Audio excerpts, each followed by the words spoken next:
Hi, second grade. So we're going to continue on with chapter 1. We're picking back up on page 14. You need to be following along in your book. And we continue.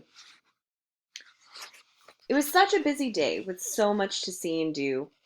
Uncle Henry and Pa were jolly, and there would be spare ribs for dinner, and Pa had promised Laura and Mary the bladder and the pig's tail. As soon as the hog was dead, Pa and Uncle Henry lifted it up and down in the boiling water till it was well scalded.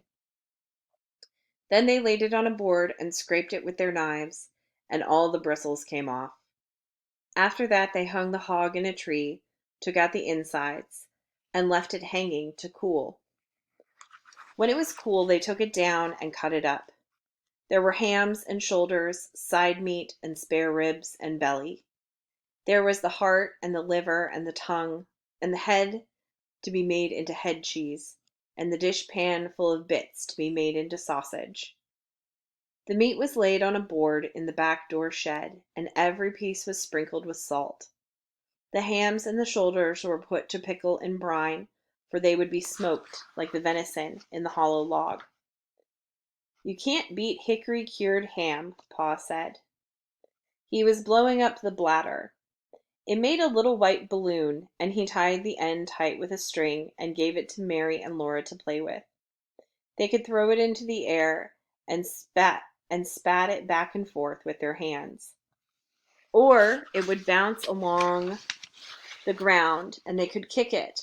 But even better fun than a balloon was the pig's tail.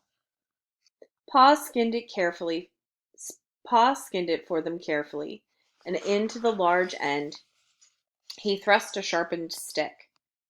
Ma opened the front of the cook stove and raked hot coals out into the iron hearth. Then Laura and Mary took turns holding the pig's tail over the coals. It sizzled and fried, and the drops of fat dripped off it and blazed on the coals. Ma sprinkled it with salt. Their hands and their faces got very hot, and Laura burned her finger, but she was so excited she did not care.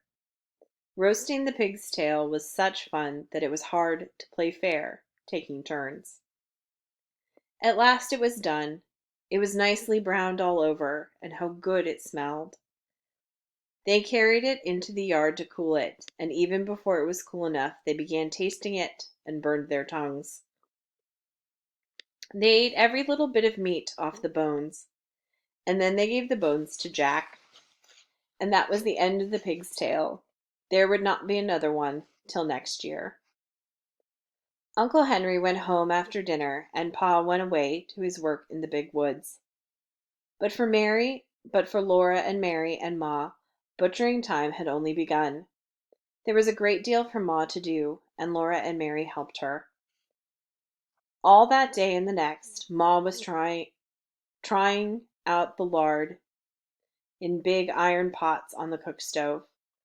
Laura and Mary carried wood and watched the fire. It must be hot, but not too hot, or the lard would burn. The big pots simmered and boiled, but they must not smoke. From time to time, Ma skimmed out the brown cracklings. She put them in a cloth and squeezed out every bit of the lard, and then she put the cracklings away. She would use them to flavor Johnny cakes later.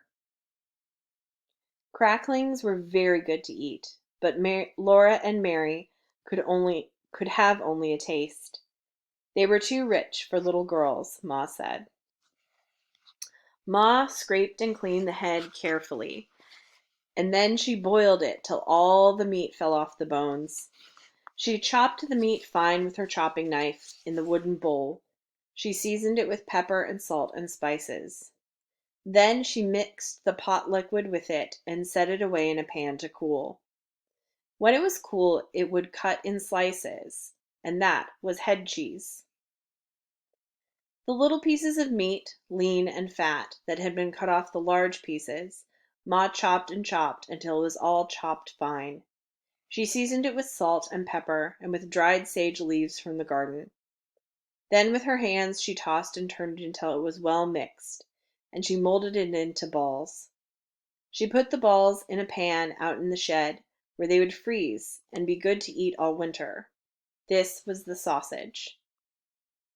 When butchering time was over, there were the sausages and the head cheese, the big jars of lard, and the keg of white salt pork out in the shed, and in the attic hung the smoked hams and shoulders. The little house was fairly bursting with good food stored away for the long winter. The pantry and the shed and the cellar were full, and so was the attic. Laura and Mary must play in the house now, for it was cold outdoors, and the brown leaves were all falling from the trees. The fire in the cook stove never went out.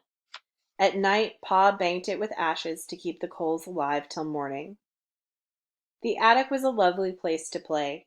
The large, round, colored pumpkins made beautiful chairs and tables. The red peppers and the onions dangled overhead.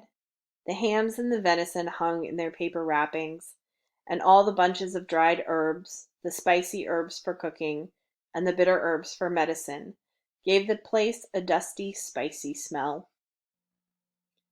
Often the wind howled outside with a cold and lonesome sound. But in the attic, Laura and Mary played house with the squashes and the pumpkins, and everything was snug and cozy. Mary was bigger than Laura, and she had a rag doll named Nettie. Laura had only a corn cob wrapped in a handkerchief, but it was a good doll. It was named Susan. It wasn't Susan's fault that she was only a corn cob. Sometimes Mary let Laura hold Nettie, but she did it only when Susan couldn't see. The best times of all were at night. After supper, Pa brought his traps in from the shed to grease them by the fire. He rubbed them bright and greased the hinges of the jaws and the springs of the pans with a feather dipped in bear's grease. There were small traps and middle-sized traps and great bear traps with teeth in their jaws that Pa said would break a man's leg if they were shut onto it. While he greased the traps, Pa told Laura and Mary little jokes and stories, and afterward he would play his fiddle. The doors and windows were tightly shut, and the cracks of the window frames stuffed with cloth to keep out the cold. But Black Susan, the cat, came and went as she pleased, day and night, through the swinging door of the cat hole in the bottom of the front door. She always went very quickly, so the door would not catch her tail when it fell shut behind her. One night, when Pa was greasing the traps, he watched Black Susan come in, and he said, "There was once a man who had 2 cats, a big cat and a little cat." Laura and Mary ran to lean on his knees and hear the rest. "He had 2 cats," Pa repeated, "a big cat and a little cat. So he made a big cat hole in his door for the big cat, and then he made a little cat hole for the little cat." Then Pa stopped. "But why couldn't the little cat—" Mary began. "Because the big cat wouldn't let it," Laura interrupted. "Laura, that is very rude. You must never interrupt," said Pa.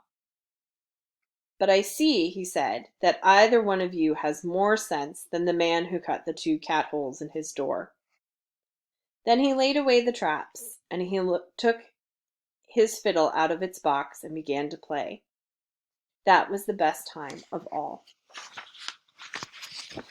So that is the end of chapter 1. I hope you guys enjoyed this. I'll see you here tomorrow for chapter 2. Bye, everybody.